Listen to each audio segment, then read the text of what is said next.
নমস্কার বন্ধুরা, আজ চলে এসেছি আরও একটি নতুন ভিডিও নিয়ে। পয়লা বৈশাখে অবশ্যই করুন এই 5টি কাজ। টাকা আসবে সারা বছর এবং সমস্ত দুঃখ কষ্ট দারিদ্রতা দূর হবে। আসুন বন্ধুরা, জেনে নেওয়া যাক সেই 5টি কাজ কি এবং সেই 5টি কাজ করলে কি ফল পাওয়া যাবে। তার আগে বলি বন্ধুরা, আপনাদের কাছে একটাই অনুরোধ, আপনারা ভিডিওটা পুরো দেখুন। বন্ধুরা, সামনেই আসতে চলেছে নতুন বছর। মানুষের সবচেয়ে বেশি চিন্তা থাকে অর্থাগম নিয়ে, তাই অনেকেই বছরের প্রথম দিনটা মা লক্ষ্মীকে খুশি করতে চান, সঙ্গে সিদ্ধিদাতা গণেশেরও পূজা করেন। একসঙ্গে লক্ষ্মী ও গণেশের পূজায় শুভ যোগ এনে দেয় অর্থ ভাগ্যে। এখানে 5টি কাজের কথা বলা হয়েছে, এর মধ্যে যে কোনো একটি করলেই শুভ ফল মিলতে পারে। বাড়িতে পূজা না হলেও এই কাজগুলি আপনারা করতে পারেন। বন্ধুরা, সবাই চায় যে সবার বাড়িতে যেন সর্বদাই আর্থিক উন্নতি থাকে, কখনোই যেন সেই আর্থিক উন্নতি কমে না যায়। সেক্ষেত্রে আপনারা একেবারেই বছরের প্রথম দিনে এই 5টি কাজ করবেন, তাহলে অবশ্যই শুভ ফল পাবেন। চলুন জেনে নেওয়া যাক সেই 5টি কাজ। প্রথম কাজ অর্থাৎ 1 নম্বর, বলা হয়েছে বছরের প্রথম দিন 5টি কড়ি অর্থাৎ লক্ষ্মী কড়ি নিতে হবে। বাড়িতে লক্ষ্মী ঘটের উপরে সেই 5টি লক্ষ্মী কড়িকে রাখতে হবে এবং নতুন বছরে বা নতুন মাসে প্রত্যেক বৃহস্পতিবার সেই কড়ি সহ দেবী লক্ষ্মীর পূজা করুন। এতে কিন্তু মা লক্ষ্মী অর্থাৎ দেবী প্রসন্ন হবেন। সংসারে শ্রীবৃদ্ধি অবশ্যই ঘটবে এবং আর্থিক অনটন থেকেও মুক্তি মিলবে। যদি আপনাদের বাড়িতে এই লক্ষ্মী কড়ি থাকে আগে থেকেই, তাহলে সেখান থেকে আপনারা বেছে বেছে ঠিক 5টি দেখে নেবেন, সেগুলি যেন একেবারেই পরিষ্কার এবং যেন পরিপূর্ণ থাকে। কোনোভাবেই ভাঙা বা নোংরা দেখে নিতে যাবেন না। পুজোর কাজে সর্বদাই পরিচ্ছন্নতা, পরিষ্কার এবং শুদ্ধ জিনিস লাগে, তাই আপনারা সেই লক্ষ্মী কড়িগুলিকে দেখে নেবেন।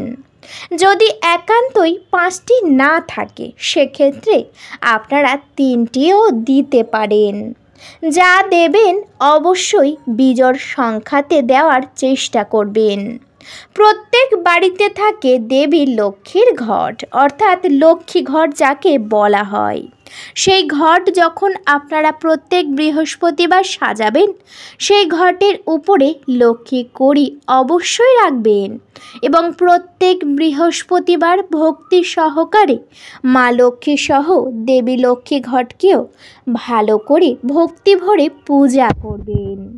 এর ফলে আপনাদের বাড়িতে আসবে অর্থ সুখ এবং দূর হবে নেগেটিভ এনার্জি। তাই আপনারা নতুন বছরের প্রথম দিনে এই কাজটি অবশ্যই করবেন।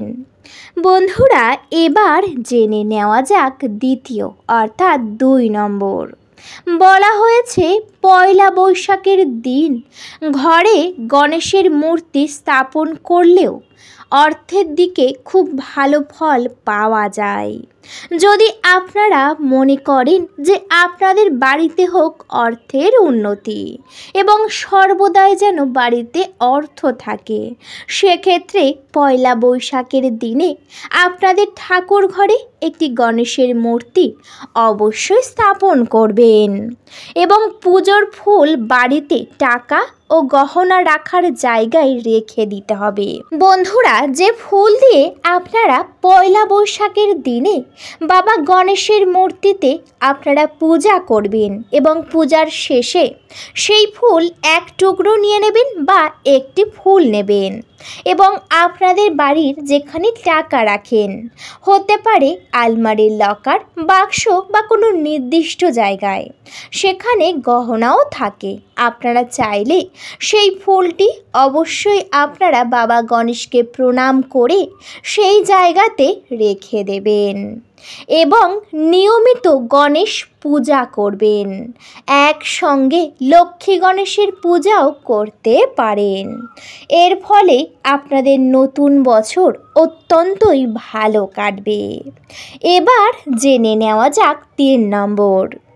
বলা হয়েছে সনাতন ধর্ম অনুযায়ী গরুর সঙ্গে সব দেবতা বিরাজ করেন, তাই বাংলার বছরের প্রথম দিনটিতে গরুকে খাওয়ানো শুভ বলে মনে করা হয়।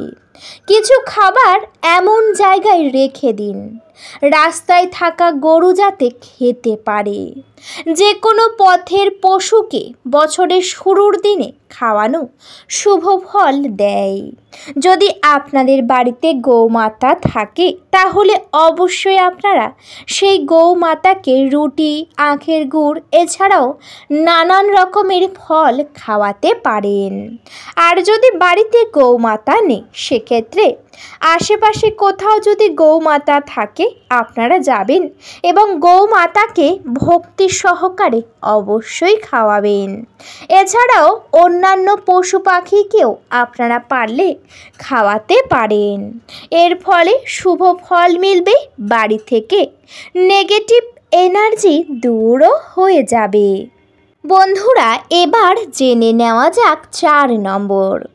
বলা হয়েছে ব্যবসায়ীরা অনেকেই বছরের প্রথম দিন হালখাতার রীতি পালন করেন বহুকাল ধরে। নতুন খাতায় লাল কালি দিয়ে স্বস্তিক চিহ্ন আঁকা হয়, তার নিচে 3টি বা 5টি কয়েনের ছাপ দিয়ে লাল কালিতে গণপতায় নমঃ লিখে দেওয়া হয়। এই কাজটা বাড়িতেও আপনারা করতে পারেন। সংসার খরচের হিসাব রাখার খাতায় একই নিয়ম পালন করুন। সম্ভব হলে একটু সিদ্ধি রাখুন খাতায়। অবশ্যই চন্দন এবং হলুদের ফোঁটা আপনারা দিতে পারেন। হতে পারে আপনাদের দোকান নেই, দোকানেও কোনো খাতা হয়তো নেই, সেক্ষেত্রে বাড়িতে যে হিসাবপত্রর খাতা রয়েছে আপনারা সেই খাতাতেও লাল কালি দিয়ে স্বস্তিক চিহ্ন আঁকবেন এবং তার নিচে 3টি বা 5টি কয়েনের ছাপ দিয়ে লাল কালিতে আপনারা গণপতায় নমঃ অবশ্যই লিখবেন। এই নিয়ম যদি আপনারা মেনে চলেন বা বছরের প্রথম দিনে বাড়িতে করেন অবশ্যই ভালো হবে এবং আপনাদের মনস্কামনা পূরণ হবে। বাড়ি থেকে অশুভ প্রভাবও একেবারেই দূর হয়ে যাবে এবং সেই খাতার উপরে আপনারা কিন্তু চন্দন এবং হলুদের ফোঁটা অবশ্যই দেবেন। বন্ধুরা, এবার জেনে নেওয়া যাক একেবারেই শেষ নম্বর, অর্থাৎ 5 নম্বর। একটি পাত্র নেবেন আপনারা, সেই পাত্রের মধ্যে তেল, হলুদ এবং সিঁদুর একত্রে ভালো করে মিশিয়ে নেবেন। এরপর আম পাতা নেবেন এবং আম পাতায় সেই মিশ্রণের ফোঁটা দিতে হবে। তারপর 7টি আম পাতা একটি লাল সুতো দিয়ে বেঁধে দরজার উপরে টাঙিয়ে ফেলতে হবে। বাড়িতে যে সদর দরজা রয়েছে সেই দরজার উপরে আপনারা এটিকে বাঁধবেন বা টাঙিয়ে দেবেন। শেষে দরজায় ধূপ দেখিয়ে একটি কোণে পুঁতে দিতে হবে। অবশ্যই সেটা বাড়ির দক্ষিণ পূর্ব কোণে রাখলে বেশি ভালো হয়। বাড়ির বাস্তুদোষ থাকলেও তা কেটে যাবে এই উপায়টি বা এই প্রতিকারটি করলে।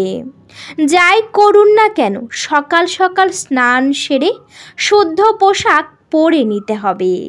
এই পয়লা বৈশাখের দিনে বেশিক্ষণ ঘুমানো বা বেশিক্ষণ বিছানাতে থাকা একেবারেই উচিত নয়।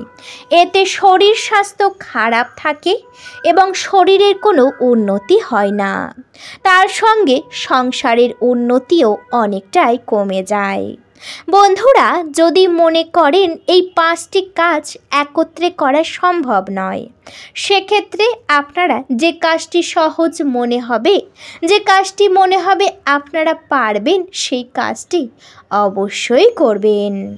কিন্তু বন্ধুরা, সেই কাজটি করার সময় মনে বিশ্বাস এবং ভালোবাসার সাথেই করবেন। সবাই একবার মা লক্ষ্মীকে ভালোবেসে কমেন্টে জয় মা লক্ষ্মীর জয় লিখে যাবেন। ভিডিওটা এই পর্যন্ত। ভিডিওটি যদি ভালো লেগে থাকে অবশ্যই ভিডিওতে একটি লাইক করবেন, শেয়ার করবেন এবং সাবস্ক্রাইব করে আমার পাশে থাকবেন। আজকের মতো আমি বিদায় নিলাম। সবাই ভালো থাকবেন, সুস্থ থাকবেন। সকলকে জানাই অনেক অনেক হরে কৃষ্ণ, রাধে রাধে।